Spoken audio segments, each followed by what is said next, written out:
Good morning, नमस्कार दोस्तों। स्वागत है आपका आपके अपने YouTube channel Gangotri GS academy में। आशा करते हैं आप सभी स्वस्थ होंगे, मस्त होंगे और अपने पढ़ाई को एंजॉय कर रहे होंगे। पिछले वीडियो में मैंने कुछ संभावित प्रश्न बताया था। आज मैं पुनः कुछ संभावित प्रश्न को लेकर के हाजिर हूँ और जो भी दिक्कत परेशानी आप लोग को भूगोल से संबंधित आ रही है उसको आप वीडियो के नीचे भी कमेंट कर सकते हैं। और यदि आप इस चैनल पे नए हैं तो इस चैनल को सब्सक्राइब कर सकते हैं और दोस्तों में शेयर करें, जिससे उनको भी इसका लाभ मिले और नए नए सेशन बनाने का मुझे मोटिवेशन मिलता रहे। चलिए तो आगे बढ़ते हैं। आज का पहला सवाल है,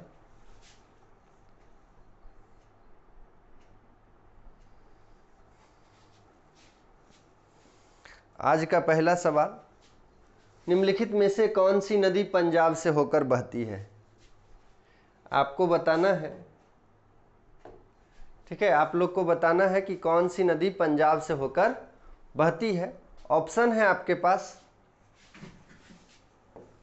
रावी, ब्रह्मपुत्र, कावेरी, दामोदर। ठीक है, तो सही आंसर आप लोग को बताना है रावी, ब्रह्मपुत्र, कावेरी, दामोदर कौन सी नदी पंजाब से होकर बहती है।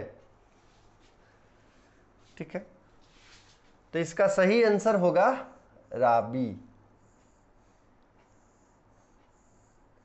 सही आंसर है रावी, याद रखिएगा।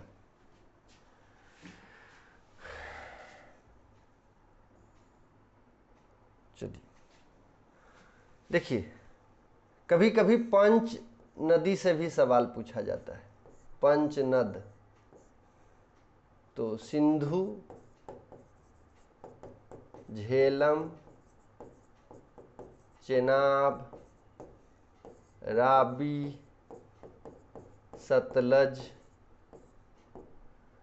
ब्यास। ठीक है, सिंधु की अन्य सहायक नदियां हैं तो झेलम, चेनाब, रावी, सतलज और ब्यास को पंचनद कहा जाता है। ठीक है, पंचनद। सवाल पूछा जाएगा कि कौन सी नदी पंचनद में शामिल नहीं है। ठीक है, कौन सी नदी पंचनद में शामिल नहीं है, तो सिंधु नदी को आप काट दीजिएगा। सिंधु नदी जो है पंचनद में शामिल नहीं है। दूसरा सवाल पूछा जाता है कि कौन सी नदी केवल भारत से होकर बहती है, तो याद रखिएगा ब्यास नदी। ब्यास नदी, ठीक है, केवल भारत से होकर बहती है, केवल भारत से। ठीक है, मतलब सिंधु की सहायक नदियों में कौन सी नदी केवल भारत में बहती है, ये यदि आपसे सवाल पूछा जाए तो इसका आंसर होगा ब्यास नदी। ठीक है, चलिए इसके अलावा सिंधु नदी से सवाल पूछा जाता है कि किन पर्वत श्रृंखलाओं के मध्य से होकर गुजरती है, तो सिंधु नदी याद रखिएगा लद्दाख और जास्कर से होकर बहती है। लद्दाख और जास्कर। देखिए, यदि आप काराकोरम रेंज में पहाड़ों का क्रम देखिएगा तो सबसे पहले काराकोरम, उसके बाद लद्दाख, उसके बाद जास्कर, उसके बाद कैलाश है। इस प्रकार से क्रम आपको ऊपर से नीचे दिखाई पड़ेगा। तो ये हो गया काराकोरम, ये है लद्दाख, ये है जास्कर और ये है कैलाश। तो सिंधु नदी जो है वो लद्दाख और जास्कर से होकर बहती है, याद रखिएगा। ठीक है, ये सिंधु नदी जो है लद्दाख और जास्कर से होकर बहती है। तो ये सवाल भी आपसे पूछा जा सकता है। इसके अलावा देखिए 1960 ईस्वी में, 1960 ईस्वी याद रखिएगा, सिंधु जल समझौता हुआ। सिंधु जल समझौता, और सिंधु जल समझौता में यह बात किया गया कि 80% जो पानी है उसका यूज पाकिस्तान करेगा और 20% जो है भारत, और वो भी निर्बाध रूप से करेगा। निर्बाध रूप से मतलब किसी का भी जो चैनल है उसको, उसमें कोई परिवर्तन नहीं कर सकता है, कोई चेक डैम नहीं बना सकता है। ऐसा 1960 में इंडस वाटर ट्रीटी जो है हुआ है भारत और पाकिस्तान के मध्य। अब कभी कभी सवाल पूछ देता है कि कौन सी नदी का यूज भारत करेगा और पाकिस्तान करेगा, तो याद रखिएगा झेलम, चेनाब, सतलज, ब्यास, राबी और इंडस।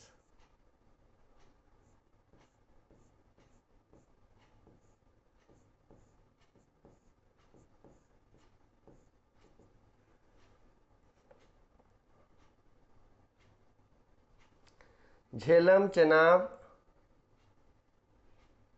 सतलज, ब्यास, राबी और इंडस ये सभी नदी है।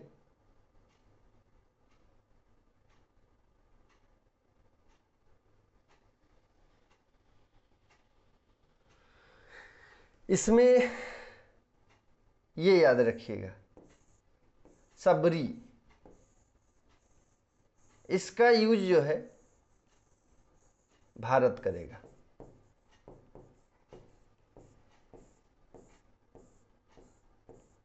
ठीक है, सतलज, ब्यास, राबी और सिंधु नदी। चलिए अगला सवाल हम लोग देखते हैं।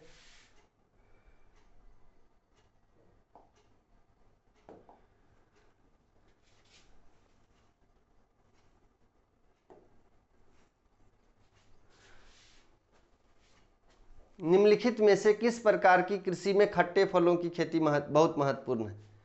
ठीक है, किस प्रकार से कृषि के लिए खट्टे फल अत्यंत ही महत्वपूर्ण माना जाता है? ऑप्शन है मिश्रित कृषि, बाजार बागवानी, भूमध्य सागरीय कृषि और वृक्षारोपण। ठीक है, तो किस प्रकार की कृषि में खट्टे फलों की खेती बहुत महत्वपूर्ण है? तो इसका आंसर आप लोग को देना है, फटाफट आंसर दीजिए। ठीक है, आशा करते हैं इसका आंसर आप लोग को पता होगा। बहुत प्यारा सा आसान सा सवाल है। ठीक है, तो सबसे पहले ऑप्शन में मिश्रित कृषि, बागवानी कृषि, भूमध्य सागरीय कृषि और वृक्षारोपण है, तो सही आंसर इसका होगा भूमध्य सागरीय कृषि। भूमध्य सागरीय कृषि आप लोग पढ़े होंगे। भूमध्य सागरीय कृषि जो है खट्टे फल के लिए जानी जाती है, खट्टे फल के लिए। ठीक है, सिट्रस फ्रूट के लिए भूमध्य सागरीय जो है जलवायु जानी जाती है। इसके अलावे रसदार फल भी याद रखिएगा, रसदार फलों के लिए भूमध्य सागरीय जलवायु बहुत ही अनुकूल मानी जाती है। तो ये रहा आपका 27 नंबर क्वेश्चन का आंसर है भूमध्य सागरीय कृषि। चलिए अगला सवाल। अगला सवाल है कौन सा देशांतर भारत के लिए मानक मध्याह्न रेखा है? आपको बताना है भारत का मानक मध्याह्न रेखा कौन सा है। ऑप्शन है 82 एंड हाफ डिग्री, भी इसको लिख सकते हैं 82 degree 30 minute east, 82 degree 60 minute, थोड़ा सा मिस्टेक है इसको ध्यान दीजिएगा, 85 degree 60 minute east, 78 degree 30 minute east और 28 डिग्री 60 मिनट ईस्ट। ये है आपका 82 and 30 degree 30 minute, 85 degree 60 minute, 78 degree 30 minute और 28 डिग्री 60 मिनट। कौन सा सही आंसर है? तो याद रखिएगा 82 एंड हाफ डिग्री ईस्ट।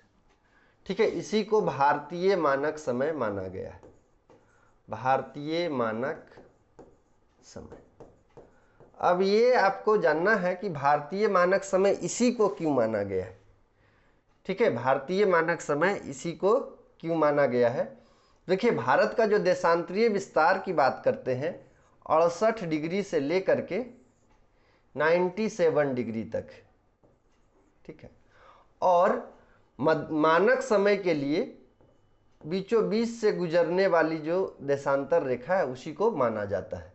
तो आप इसको साधारण सा मैथ है, इसको जोड़िएगा 68 68 प्लस 97 डिवाइडेड बाई 2, ये होगा 65 165/2। अब आपका सही जो आंसर होगा यही आएगा 82.5 डिग्री। ठीक है, इसको ऐसे भी लिखा हुआ मिलेगा 82.5 डिग्री ईस्ट।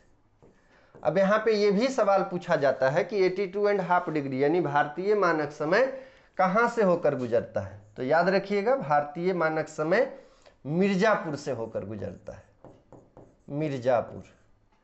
इसके अलावा कभी कभी आपका नैनी नामक स्थान भी रहेगा, नैनी, ये प्रयागराज याद रखिएगा, लेकिन सही आंसर है मिर्जापुर। इसका साक्ष्य आप एनसीईआरटी में देख सकते हैं। ठीक है, आप जानते हैं कि कभी भी विवाद का स्थिति जब होता है तो सरकारी दस्तावेज जो है, जो ऑथेंटिक बुक है, उसी को माना जाता है। ठीक है, गाइड वाले बुक को आपको कोर्ट में नहीं माना जाएगा। तो ऑथेंटिक चीज़ें पढ़ें तो मिर्जापुर एनसीईआरटी में आपको मिल सकता है। इसके अलावा ये भी पूछा जाता है कि ये कितने राज्यों से होकर गुजरता है, तो 5 राज्य से होकर गुजरता है। ठीक है, 82.5 डिग्री 5 राज्यों से होकर गुजरता है। कौन कौन सा राज्य है उसके लिए आप याद रखिएगा, उमा की छतरी उड़ी आंधी में, उमा की छतरी उड़ी आंधी में। ठीक है, देखिए ऊ से हो जाएगा उत्तर प्रदेश, उत्तर प्रदेश। म से होगा मध्य प्रदेश, छतरी से छत्तीसगढ़, छत्तीसगढ़, और उड़ी से होगा उड़ीसा, उड़ी से उड़ीसा, और आंधी से आंध्र प्रदेश। इसके अलावा ये भी सवाल पूछा जाता है कि यह जो है ग्रीनविच, लंदन से ग्रीनविच यानी जीएमटी, ग्रीनविच मीन टाइम। ठीक है, Greenwich mean time, mean time से कितना आगे है। चूंकि ईस्ट में है तो आगे होगा। ठीक है, ईस्ट में है, 82.5 डिग्री ईस्ट है तो ये आगे होगा, प्लस होगा। और कितना डिग्री होगा ये इस बात पर निर्भर करता है, कितना आगे होगा, कितना समय होगा, वो इस बात पर निर्भर करता है कि वो स्थान कितना डिग्री पर है। ठीक है, तो ये 5.5 डिग्री, 5.5 घंटा, 5 घंटा 30 मिनट। अब इसको निकालने के लिए क्या करना होगा आपको, देखिए 82.5 डिग्री आपके पास दिया हुआ है। पृथ्वी जो है एक चक्कर अपने एक्सिस पे 24 घंटा में लगाती है, यानी एक चक्कर कहने का मतलब एक गोला। तो सर्कल का मान कितना होता है, 360 डिग्री, 360 डिग्री। और 360 डिग्री घूमने में पृथ्वी को 24 घंटा का समय लगता है। तो इस प्रकार से आप निकालिएगा तो 1 डिग्री घूमने में पृथ्वी को 4 मिनट का समय लग जाता है। ठीक है, 1 डिग्री घूमने में पृथ्वी को 4 मिनट का समय लगता है। तो यदि आपको कहीं समय निकालना है किसी देशांतर से, तो सबसे पहले क्या करना होगा, जो भी आपका मान दिया हुआ है, डिग्री जो दिया हुआ है लोकेशन देशांतर का, उसको क्या करना है, 4 से गुना कर देना है, तब आपको मिनट में आ जाएगा। ठीक है, उसके बाद आपको घंटा में डिवाइड करना है। ठीक है, घंटा में उसको बांट लेना है। अब डायरेक्ट भी आप कर सकते हैं, जैसे आपको पता है कि 15 डिग्री जाने पर पृथ्वी को 1 घंटा लगता है, 15 डिग्री घूमने में 1 घंटा। तो आप इसको डायरेक्ट 15 से डिवाइड भी कर सकते हैं, जिससे आपको डायरेक्ट घंटा मिल जाएगा। ठीक है, तो यदि आप इसको डिवाइड करते हैं 15 से, तो 15 × 5 = 75 होता है। 5 घंटा देखिए हमको मिल गया, और यहाँ से 75 हट गया, बाकी बचता है 7.5। तो 15 डिग्री जाने में 1 घंटा, तो 7.5 डिग्री जाने में आधा घंटा, तो 5 घंटा 30 मिनट। और चूंकि ईस्ट में है इसलिए हम लोग आगे हैं। अब ये बोलिएगा कि आगे का कॉन्सेप्ट नहीं समझ में आया। तो आगे कहने का मतलब है कि पृथ्वी जो है वेस्ट टू ईस्ट घूमती है, पृथ्वी पश्चिम से पूरब घूमती है। तो कहीं से आप लाइट रख दीजिए और बॉल को वेस्ट और ईस्ट लिख करके वेस्ट टू ईस्ट घुमाइएगा तो ईस्ट वाला पोर्शन जो है लाइट में पहले आएगा। तो उसी प्रकार से पृथ्वी घूम रही है और सूर्य का प्रकाश आ रहा है, जो पहले जिस स्थान पर सूर्य का प्रकाश पड़ता है वो आगे होगा। तो ईस्ट में सबसे पहले सूर्य का प्रकाश पड़ता है, क्योंकि पृथ्वी वेस्ट टू ईस्ट घूमती है। इसीलिए जापान को उगते सूरज का देश भी कहा जाता है। तो इतना सारा कॉन्सेप्ट सिर्फ देशांतर से है। इसके अलावा और बहुत सारा कॉन्सेप्ट है, ठीक है। तो कॉन्सेप्चुअल सवाल यदि पूछा जाए तो आप उसको कर पाइएगा। अब यहाँ पे बात आता है कि छात्रों को ये लगता है कि एक सवाल हम लोग कर रहे हैं, ज़्यादा लंबा टाइम लग रहा है। तो देखिए, यदि हम एक सवाल को डिस्कशन करने में रहेंगे, ठीक है, तो काफ़ी लंबा समय तो लगेगा ही लगेगा। लेकिन कुछ लोग का कहना रहता है, ठीक है, कुछ लोग कमेंट भी करते हैं कि फटाफट कराइए, इतना देर नहीं करना है, ठीक है। तो ध्यान रखिएगा, एक ही क्वेश्चन से कम 4, 5, 6 सवाल हल हो सकता है, जिसका कि हम यहाँ पे आपको उदाहरण देकर बताए हैं कि किस प्रकार से आप एक सवाल से कई सारे सवाल को हल कर सकते हैं। और कभी कभी ये भी देखिएगा कि सवाल के माध्यम से ही आप अपने सिलेबस को कवर कर सकते हैं। तो चलिए, इतना याद रखिएगा, 4-5 सवाल यहाँ से बनता है। यदि वो सवाल आ जाए तो उसको आप कर पाइएगा, क्योंकि आप ये इस वीडियो को देख लिए हैं। चलिए, अगला सवाल है, आधुनिक खनन क्या है? आपको बताना है आधुनिक खनन क्या है। ऑप्शन है भूतल खनन, भूमिगत खनन, संयंत्र खनन, भूतल और भूमिगत दोनों। तो आपको बताना है कि आधुनिक खनन क्या है, ठीक है। चलिए दोस्तों, बताइए आधुनिक खनन क्या है। भूतल खनन, भूमिगत खनन, संयंत्र खनन, भूतल खनन और भूमिगत खनन दोनों। देखिए, जैसे जैसे मानव विकास किया, ठीक है, वैसे वैसे अपने बुद्धि विवेक से आवश्यकता के अनुसार कई सारे यंत्र का विकास किया, ठीक है। अपने कार्य को सुलभ बनाने के लिए कई सारे तकनीक का भी विकास हुआ है। तो अभी के समय में आपसे पूछा गया है इस क्वेश्चन में कि आधुनिक खनन, तो आधुनिक खनन में नए नए तकनीक का प्रयोग किया जाता है, नए नए मशीनों का प्रयोग किया जाता है, ठीक है। तो उसमें धरातल के ऊपरी भाग से लेकर नीचे भाग तक, ठीक है, धरातल के आंतरिक भाग तक खनन मशीनों के माध्यम से करता है, ठीक है। तो आधुनिक खनन में भूतल खनन और भूमिगत खनन दोनों, भूतल मतलब सतह पर खनन, और धरातल के नीचे भी खनन करने में मानव सक्षम हो पाया है। तो इसका सही आंसर होगा भूतल खनन और भूमिगत खनन दोनों। अब यहाँ पे देखिए, भूतल खनन दिया हुआ था, भूमिगत खनन दिया हुआ था, इसके अलावा संयंत्र खनन दिया हुआ था।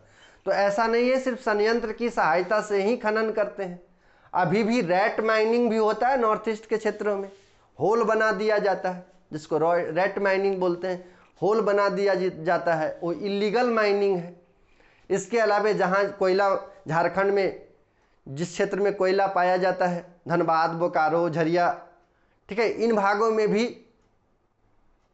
इलीगल माइनिंग देख सकते हैं।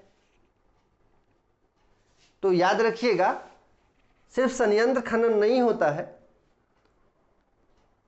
तो इसका सही आंसर भूतल खनन और भूमिगत खनन दोनों है। चलिए, अगला सवाल, कोल खोज मॉडल किस देश में पेश किया गया? देखिए, कृषि की पद्धति है कोल खोज। कुछ स्टूडेंट बोल रहे थे कि ये वाला तो हम पढ़े ही नहीं है, हमारे मित्र ही थे, बोल रहे थे कि ये वाला तो हम नहीं कभी देखे।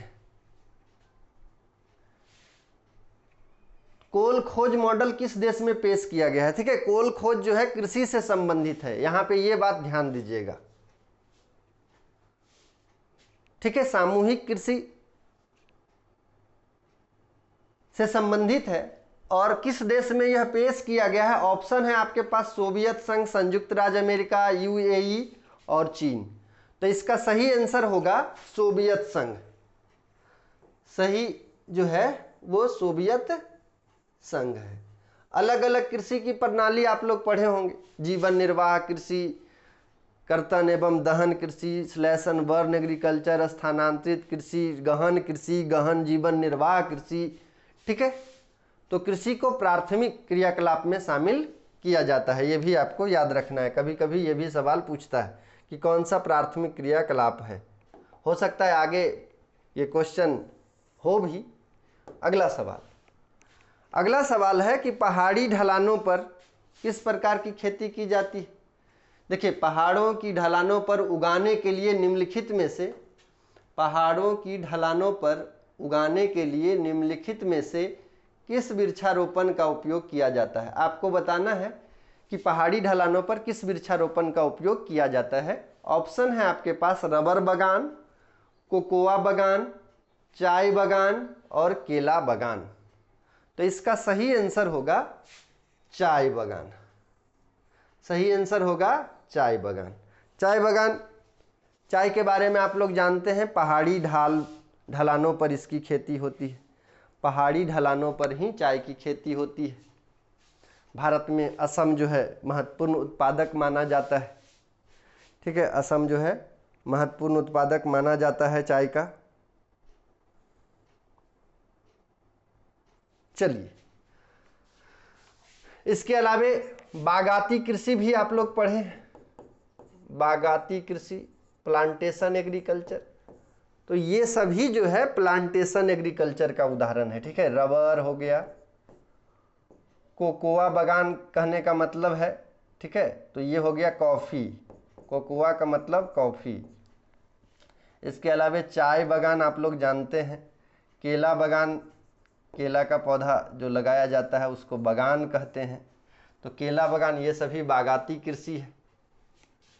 देखिए, कॉफ़ी का जो बागान है उसको ब्राज़ील में फेजेंडा के नाम से जाना जाता है, फेजेंडा, ये याद रखिएगा। इसके अलावे कृषक जो हैं, जो कृषक हैं उसको फेल्लाह कहा जाता है, तो कृषक को फेल्लाह कहते हैं, ये याद रखिएगा। इसके अलावे कॉफ़ी बंदरगाह, सेंटोस को बोला जाता है, सेंटोस को कॉफ़ी बंदरगाह कहा जाता है, कॉफ़ी बंदरगाह। इसके अलावे भारत में सबसे पहले कॉफ़ी की खेती जो है बाबा बुदन की पहाड़ी पर, बाबा बुदन एक फकीर थे, बाबा बुदन की पहाड़ी पर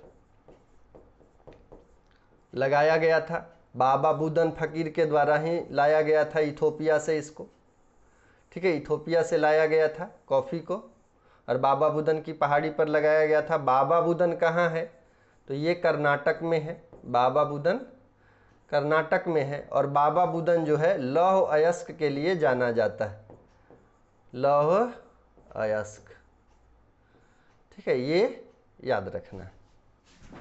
तो इतना सवाल आप इससे बना सकते हैं। फेल्लाह को याद रखिएगा, कृषक को फेल्लाह बोलते हैं। कॉफ़ी का जो बागान है उसको, कॉफ़ी बागान को फेजेंडा कहा जाता है। कॉफ़ी बंदरगाह सेंटोस को बोला जाता है। ठीक है, रबर, कॉफ़ी, चाय, केला, ये सभी बागाती कृषि का उदाहरण प्रस्तुत करता है, ये बागाती कृषि है।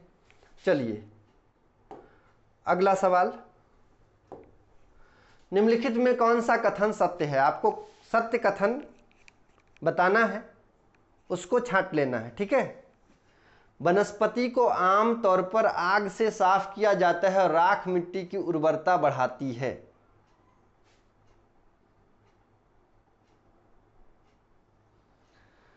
इस प्रकार स्थानांतरित कृषि को स्लैश एवं बर्न कृषि भी कहा जाता है।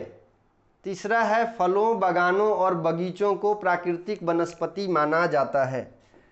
देखिए दोस्तों, यहाँ पे स्थानांतरित कृषि से संबंधित बातें बोली जा रही है। स्थानांतरित कृषि, स्थानांतरित कृषि, शिफ्टिंग एग्रीकल्चर, इसी को स्लैश एंड बर्न एग्रीकल्चर भी बोलते हैं, स्लैश एंड बर्न एग्रीकल्चर। ठीक है, तो यहाँ पे बोला जा रहा है कि वनस्पति को आमतौर पर आग से साफ किया जाता है और मिट्टी की उर्वरता, राख मिट्टी की उर्वरता बढ़ाती है। देखिए, जिस स्थान पे स्थानांतरित कृषि किया जाता है उस पर सबसे पहले क्या किया जाता है कि ये जो वृक्ष है इसको काट दिया जाता है, और इसमें क्या किया जाता है, काटकर आग लगा दिया जाता है, काटकर आग लगा दिया जाता है। इसीलिए इसको स्लैश और बर्न कृषि कहा जाता है। ये जो राख है वो मिट्टी में जमा हो जाएगा, मिट्टी में मिल जाएगा, फिर जब तक मिट्टी की उर्वरता शक्ति है तब तक इस पर काम किया जाता है। ठीक है, तो वनस्पति को आमतौर पर आग से साफ किया जाता है और राख मिट्टी की उर्वरता बढ़ाती है। सही बात है। इस प्रकार की स्थानांतरित कृषि को स्लैश एवं बर्न कृषि कहा जाता है, ये भी सही है। लेकिन फसलों, बागानों और बगीचों को प्राकृतिक वनस्पति माना जाता है, ये गलत है। ठीक है, क्योंकि प्राकृतिक वनस्पति को क्या कहा जाता है, प्राकृतिक वनस्पति किसे कहते हैं, वैसी वनस्पति जो बिना मानवीय हस्तक्षेप की वृद्धि होती है, वैसी वनस्पति जो बिना मानवीय हस्तक्षेप का वृद्धि होती है उसको प्राकृतिक वनस्पति कहा जाता है। ठीक है, तो यहाँ पे सही आंसर ए और 1 और 2 दोनों है। सही आंसर सी होगा, 1 और 2 दोनों। ठीक है, 1 और 2 दोनों। तो ये स्लैश एंड बर्न एग्रीकल्चर या स्थानांतरित कृषि से सवाल पूछा गया है। इसके अलावा इसी को झूम खेती भी कहा जाता है, नॉर्थ ईस्ट में इसको झूम खेती कहते हैं। चलिए अगला सवाल।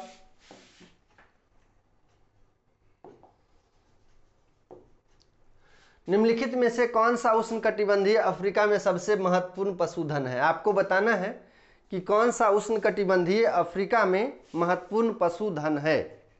ऑप्शन है आपके पास गाय, बैल, भेड़ का बच्चा, भेड़, ऊंट। तो सही ऑप्शन दीजिए फटाफट।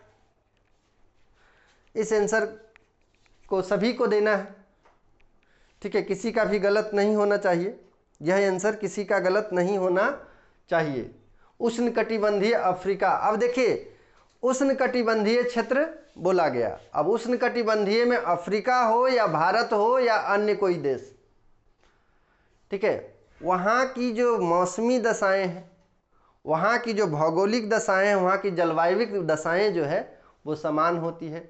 तो जिस प्रकार का पौधा वहाँ मिलेगा उस प्रकार का पौधा यहाँ, जैसी दशाएं वहाँ होगी वैसा ही दशाएं आपके यहाँ भी होगी। तो उष्णकटिबंधीय क्षेत्र में भारत भी निवास करता है।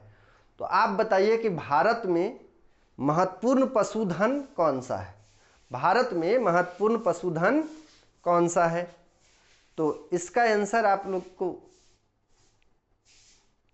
देना होगा या आपके मन में होगा कि गाय, बैल।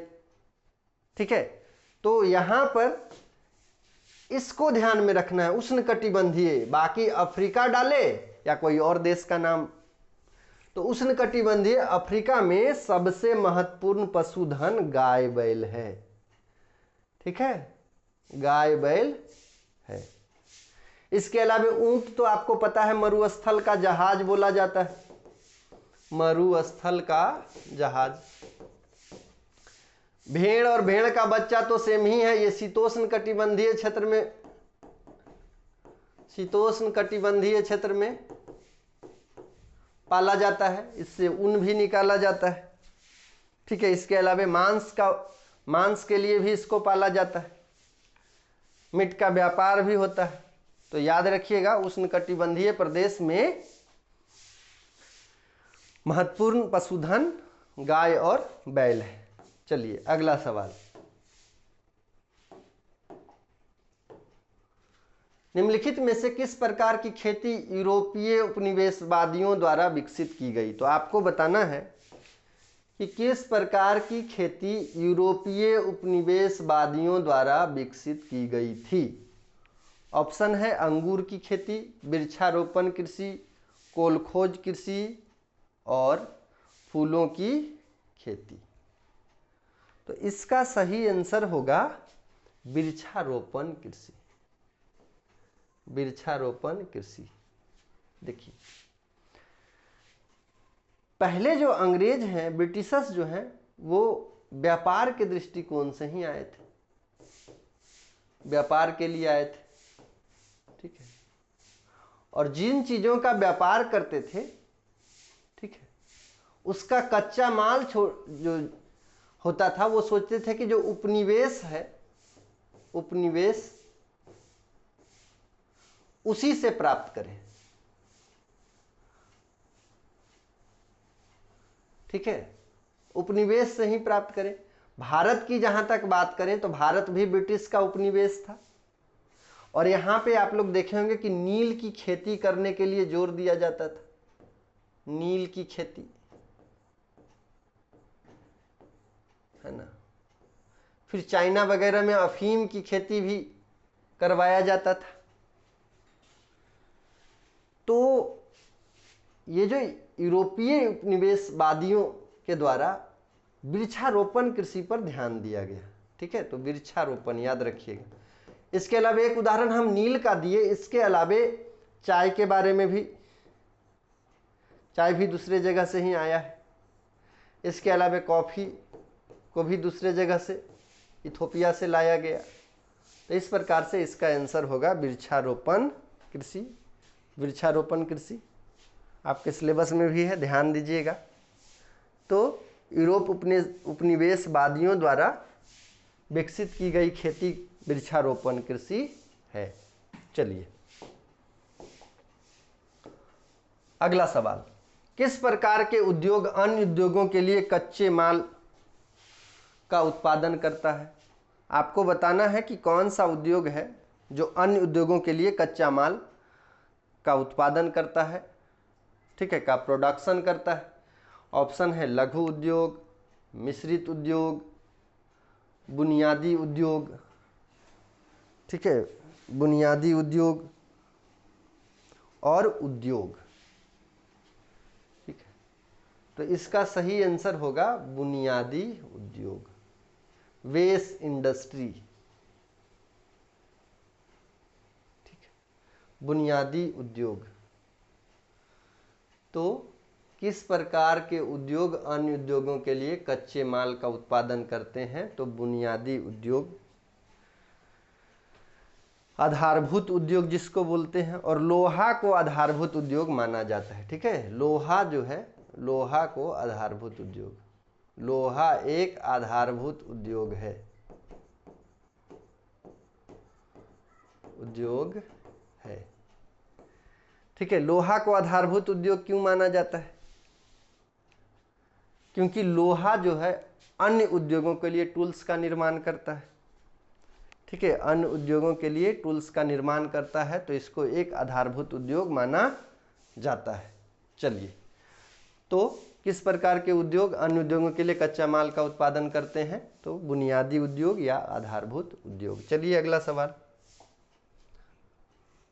निम्नलिखित में से कौन सा कृषि आधारित उद्योग का उदाहरण है? आपको बताना है कि कौन सा कृषि आधारित उद्योग है। देखिए, उद्योगों का वर्गीकरण आप लोग पढ़े होंगे, तो कच्चे माल के आधार पर उद्योगों का वर्गीकरण से सवाल पूछा गया है। तो कच्चे माल के आधार पर उद्योगों का वर्गीकरण किया गया है। कच्चे माल के आधार पर उद्योगों के वर्गीकरण में आप लोग पढ़े होंगे, उसका अलग अलग वर्गीकरण है, जैसे कृषि आधारित उद्योग, खनिज आधारित उद्योग, वन आधारित उद्योग, ठीक है। इस प्रकार से उद्योगों का वर्गीकरण किया गया है। तो यहाँ पे पूछा गया है कि निम्नलिखित में से कौन सा कृषि आधारित उद्योग का उदाहरण नहीं है? तो बताइए कौन सा कृषि आधारित उद्योग का उदाहरण नहीं है, ठीक है। चीनी उत्पादन, देखिए चीनी उत्पादन भी कृषि आधारित है, गन्ना की खेती की जाती है और गन्ना से चीनी का उत्पादन होता है, या चुकंदर से भी चीनी का उत्पादन होता है, चुकंदर से भी चीनी निकाला जाता है, खेसारी से भी चीनी का उत्पादन होता है, गुड़ का उत्पादन होता है, सॉरी गुड़ होता है खेसारी से। चलिए ठीक है। इसके अलावा अचार, अचार भी कृषि आधारित उद्योग है, आंवला का अचार, आम का अचार, अभी आम का सीजन है, अब तो चलिए पकने का समय आ गया है, तो आपके घरों में भी अचार बनाया जाता होगा। इसके अलावा और अलग अलग व्यक्ति का अपना अपना टेस्ट है, ठीक है। तो मिर्च का अचार और अलग अलग अचार अलग अलग वेराइटी का होता है, वो आप लोग जानते हैं। चलिए, फल उत्पादन भी कृषि से संबंधित है, लेकिन यहाँ पे सही आंसर जो होगा वो इस्पात विनिर्माण, ठीक है। ये जो है कृषि से संबंधित नहीं है, ठीक है, ये कृषि से संबंधित नहीं है। बाकी चीनी उत्पादन कृषि से संबंधित, अचार उत्पादन भी और फल उत्पादन भी कृषि से संबंधित है। तो सही आंसर होगा डी। इसका सही आंसर क्या है? डी है। चलिए अगला सवाल, निम्नलिखित में से कौन सा कृषि आधारित उद्योग का उदाहरण नहीं है? तो हो गया निम्नलिखित। अच्छा,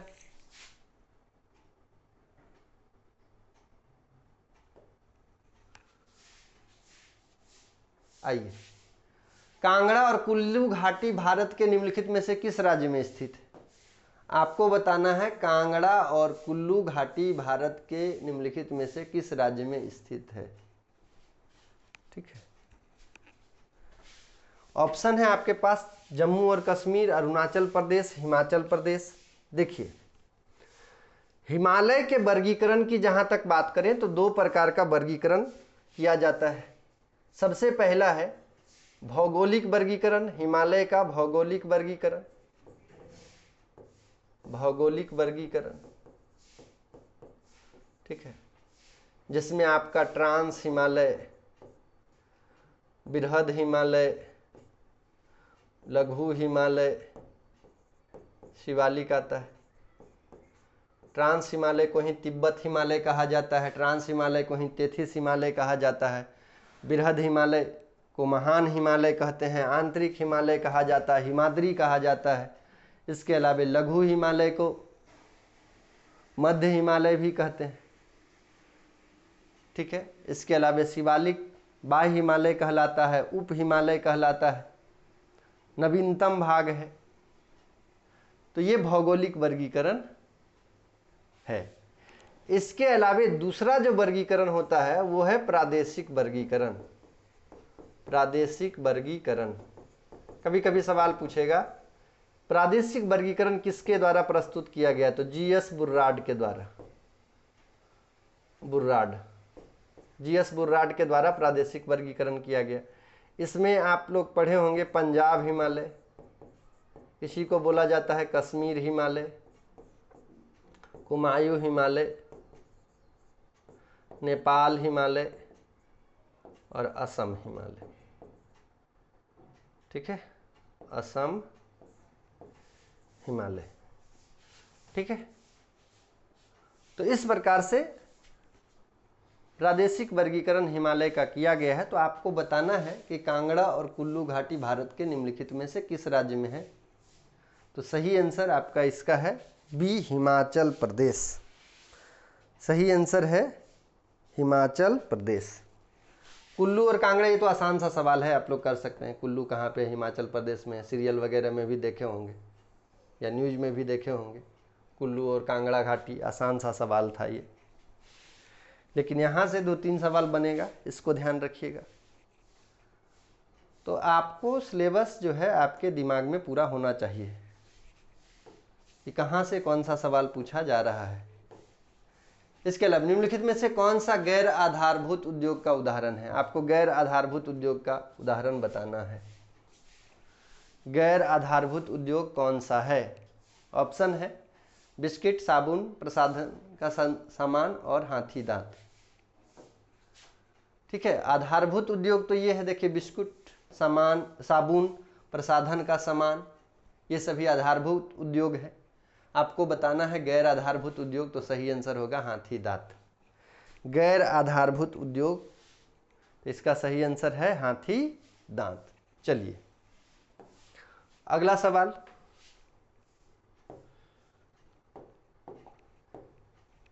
तमिलनाडु में चाय कहाँ उगाई जाती है? आपको बताना है कि तमिलनाडु में चाय कहाँ उगाई जाती है। ऑप्शन है अरावली पहाड़ियों पर, कैमूर पहाड़ियों पर, नीलगिरी की पहाड़ियों पर, सतपुड़ा की पहाड़ियों पर। आसान सा ऑप्शन बनाया गया है, नीलगिरी की पहाड़ियों पर। अरावली तो तमिलनाडु में है नहीं। ठीक है, तो नीलगिरी की पहाड़ी याद रखिएगा। नीलगिरी जो है ब्लॉक माउंटेन है, ब्लॉक माउंटेन, माउंटेन ये पर्वत गांठ है, जहाँ पे पर्वत गांठ याद रखिएगा, जहाँ पे पश्चिमी घाट और पूर्वी घाट मिलता है, उसी मिलन स्थल पर नीलगिरी की अवस्थिति है। और नीलगिरी की सबसे ऊंची चोटी दोदा बेटा है, दोदा बेटा, और दक्षिण भारत की दूसरी सबसे ऊंची चोटी इसको माना जाता है। ठीक है, सबसे ऊंची चोटी दक्षिण भारत की अन्नाई मुडी है, जो अन्नामलई पर्वत पर है। दूसरी सबसे ऊंची चोटी दोदा बेटा है दक्षिण भारत की, जबकि नीलगिरी की सबसे ऊंची चोटी दोदा बेटा। चलिए अगला सवाल।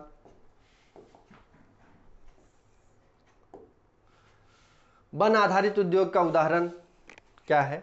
आपको बताना है कि निम्नलिखित में से कौन सा वन आधारित उद्योग है। आपको अभी बताया कि उद्योगों का अलग अलग वर्गीकरण किया गया है कच्चे माल के आधार पे, तो यहाँ पे पूछा जा रहा है वन आधारित उद्योग।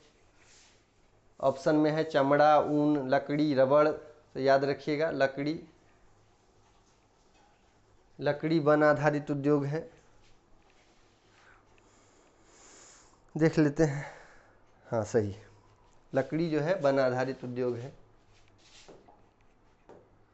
चलिए, भारत की सबसे ऊंची पर्वत चोटी के रूप में जाना जाता है, भारत की सबसे ऊंची चोटी के रूप में जाना जाता है, आपको बताना है। ऑप्शन है कंचनजंगा, माउंट एवरेस्ट, कामेट और नामचा बरवा। देखिए, बृहद हिमालय की जहां तक बात करें तो नंगा पर्वत ये पश्चिम में होगा और इधर पूरब में होगा नामचा बरवा। इसका विस्तार देखने को मिलता है। देखिए, इसके अलावा माउंट एवरेस्ट की जहां तक बात करें तो ये नेपाल में है। नेपाल एवरेस्ट जो है वो नेपाल में। इसके अलावे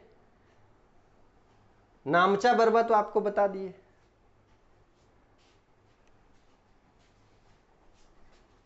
तो सही आंसर इसका होगा कंचनजंगा। ठीक है। अब भारत की सबसे ऊंची केटू को माना जाता है 8611 मीटर ये है, लेकिन केटू जो है काराकोरम रेंज में है, काराकोरम श्रेणी में है और ये पीओके में पड़ता है। ठीक है, तो आधिकारिक तौर से पीओके हमारे क्षेत्र में नहीं है, पीओके पाकिस्तान ऑक्युपाइड कश्मीर वाले क्षेत्र में है, पाकिस्तान वाले कश्मीर में है। तो इसका सही आंसर कंचनजंगा होगा। चलिए अगला सवाल। लघु हिमालय और शिवालिक के बीच स्थित अनुदैर्ध्य घाटियों को क्या कहा जाता है? आपको बताना है लघु हिमालय और शिवालिक के मध्य जो अनुदैर्ध्य घाटियां पाई जाती है उसको किस नाम से जाना जाता है? ऑप्शन है पूर्वांचल, कोकन, विंध्य और दून। देखिए, लघु हिमालय और शिवालिक के बीच जो अनुदैर्ध्य घाटियां हैं इसको अलग अलग स्थान पर अलग अलग नाम से जानते हैं। ठीक है, इसको पश्चिम में इसको दून कहा जाता है, पश्चिम में दून, और पूरब में इसको द्वार कहते हैं, पूरब में द्वार कहा जाता है। याद रखिएगा द्वार। उदाहरण के तौर पे एग्जाम्पल की जहां तक बात करें, देहरादून उत्तराखंड की राजधानी देहरादून। इसके अलावा उत्तराखंड में ही है आपका हरिद्वार। ठीक है, तो इसका सही आंसर दून होगा। सही आंसर क्या है? दून है। ठीक है, ये जो है लघु हिमालय और शिवालिक के मध्य जो अनुदैर्ध्य घाटियां पाई जाती है उसको दून और द्वार कहा जाता है। ऑप्शन यहाँ पे दून है। चलिए अगला सवाल।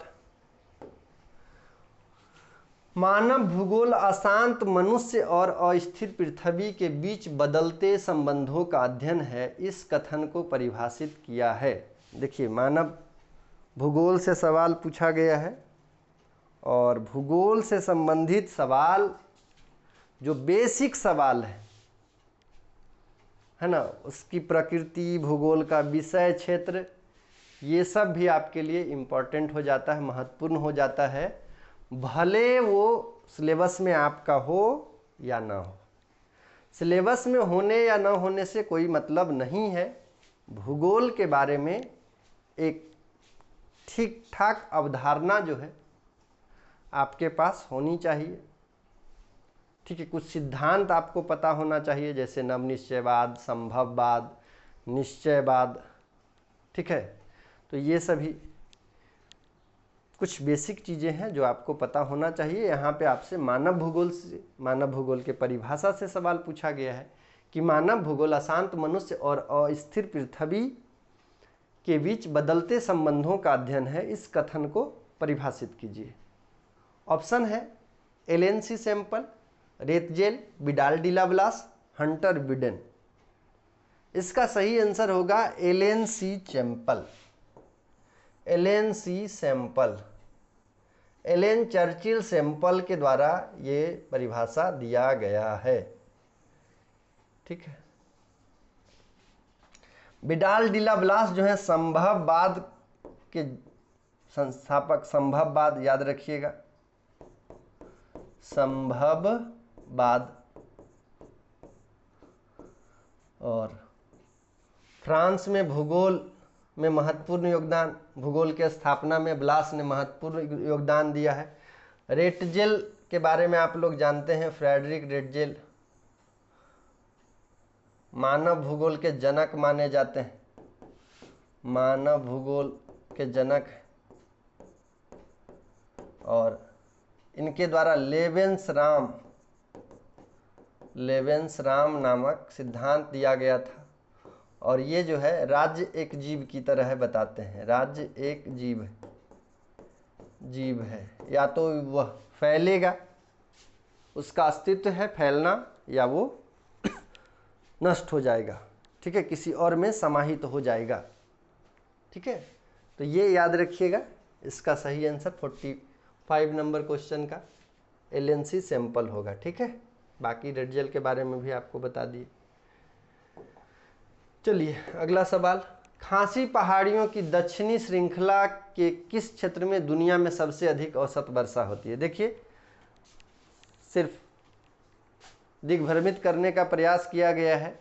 आसानी से पूछा जा सकता है सबसे अधिक वर्षा कहाँ होती है, तो पूछा जा रहा है खासी पहाड़ी की दक्षिणी श्रृंखला, खासी पहाड़ियों की दक्षिणी श्रृंखला के किस क्षेत्र में दुनिया में सबसे अधिक औसत वर्षा होती है।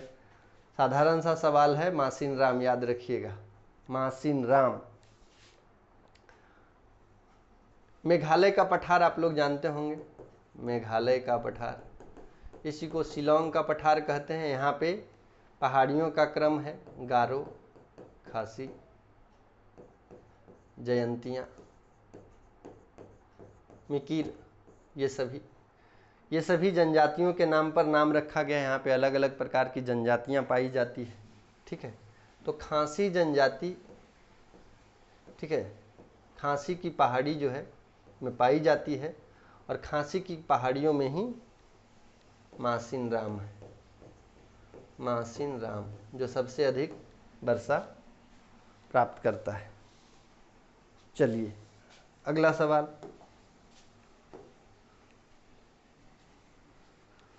पहला अंतर्राष्ट्रीय पृथ्वी शिखर सम्मेलन कहाँ आयोजित किया गया? आपको बताना है पहला अंतर्राष्ट्रीय पृथ्वी शिखर सम्मेलन कहाँ आयोजित किया गया था। पेरिस में, ऑस्ट्रेलिया में, जापान में, ब्राज़ील में। पेरिस में, ऑस्ट्रेलिया में और ब्राज़ील में। तो याद रखिएगा पहला शिखर सम्मेलन रियो डी जेनेरो में हुआ था, रियो डी जेनेरो, और रियो डी जेनेरो ब्राज़ील में, रियो डी जेनेरो ब्राज़ील में आता है। तो ये याद रखना है, ऑप्शन डी होगा। चलिए जल्दी जल्दी हम लोग कर लेते हैं। चलिए अगला सवाल, आदिम मानव समाज और प्रकृति की मजबूत शक्तियों के बीच अंतःक्रिया को कहा जाता है। आपको बताना है कि आदि मानव समाज और प्रकृति के बीच जो मजबूत शक्तियों का अंतरक्रिया है, अंतर संबंध है, उसको क्या कहा जाता है। ऑप्शन है संभववाद, ऑप्शन है आपके पास संभववाद, पर्यावरणीय निश्चयवाद, समाज नियतिवाद, इनमें से कोई नहीं। तो सही आंसर है पर्यावरणीय निश्चयवाद, पर्यावरणीय निश्चयवाद। पर्यावरणीय निश्चयवाद ये बताता है कि मानव विकास तो करेगा, लेकिन विकास के साथ साथ पर्यावरण को ध्यान में भी रखना होगा। ठीक है, यदि पर्यावरण को ध्यान में नहीं रखेगा, पर्यावरण को ज़्यादा नुकसान पहुंचाएगा। ठीक है, तो अंततः मानव को ही उसका दंश झेलना पड़ेगा। इसके अलावा पर्यावरणीय निश्चयवादी ये भी बोलते हैं कि मानव पर पर्यावरण की शक्तियाँ ज़्यादा प्रभावी है। ठीक है, मानव की शक्तियों को, मानव के विकास को प्रकृति द्वारा नियंत्रित किया जाता है। सब कुछ प्रकृति के द्वारा निर्धारित होता है। बाद में इसके आलोचना के रूप में संभववाद आता है, जिसमें बताया जाता है कि मानव जो है अपने बुद्धि विवेक से प्रकृति पर भी विजय प्राप्त कर सकता है और प्रकृति जो है वो संभावनाएं प्रस्तुत करती है, विकल्प देती है और मानव जो है उनमें से सबसे उत्तम विकल्प का चयन करता है। संभववाद ये बात बोलता है। पर्यावरणीय निश्चयवाद, इसका सही आंसर होगा कि मानव समाज और प्रकृति की मजबूत शक्तियों के बीच अंतःक्रिया पर्यावरणीय निश्चयवाद है। चलिए अगला सवाल, नवनियतिवाद के संस्थापक कौन है? नवनिश्चयवाद या नवनियतिवाद, देखिए न्यू डिटर्मिनिज्म बोला जाता है। इसमें बताया जाता है कि जो प्रकृति है वो एक ट्रैफिक पुलिस के जैसा काम करती है। ठीक है, प्रकृति जो है मानव के विकास की दिशा को बदल सकता है परंतु उसके लक्ष्य को नहीं बदल सकता। जिस प्रकार से ट्रैफिक पुलिस आपके गाड़ी के स्पीड को कम कर सकता है, आपके दिशा को मोड़ सकता है और लेकिन उस आपके डेस्टिनेशन को कभी चेंज नहीं कर सकता है। उसी प्रकार से प्रकृति कुछ इशारा करती है। कभी वो रेड सिग्नल देती है रुकने का, जैसे ट्रैफिक पुलिस देते हैं रेड सिग्नल। कभी वो ग्रीन सिग्नल देती है कि आप विकास कीजिए, कभी येलो सिग्नल देती है कि आप थम के विकास करिए, सतर्कता के साथ विकास करिए। तो इस प्रकार से नवनिश्चयवाद, स्टॉप एंड गो के नाम से भी यह जाना जाता है। नवनिश्चयवाद स्टॉप एंड गो के नाम से जाना जाता है। इसके जो प्रणेता हैं वो ग्रिफिथ टेलर है। इनके प्रणेता ग्रिफिथ टेलर है। ठीक है, चलिए आंसर यहीं पे रह गया था। कुछ ना कुछ मिस्टेक हो ही जाएगा। चलिए कोई बात नहीं, आइए ये तो हो गया। ठीक है, ग्रिफिथ टेलर ये तो बता दिए। नवनिश्चयवाद के संस्थापक कौन है? तो आज के लिए इतना ही। मिलते हैं अगले सेशन में और आप अपनी तैयारी को बनाए रखें और सभी अपने मुकाम तक पहुँचे, यही हमारी शुभकामनाएं हैं। और एक गुजारिश होगा कि यदि आप इस चैनल पे नए हैं तो इसको सब्सक्राइब करें और दोस्तों में शेयर करें, जिससे उनको भी इसका लाभ मिल सके। धन्यवाद दोस्तों। जोहार दोस्तों।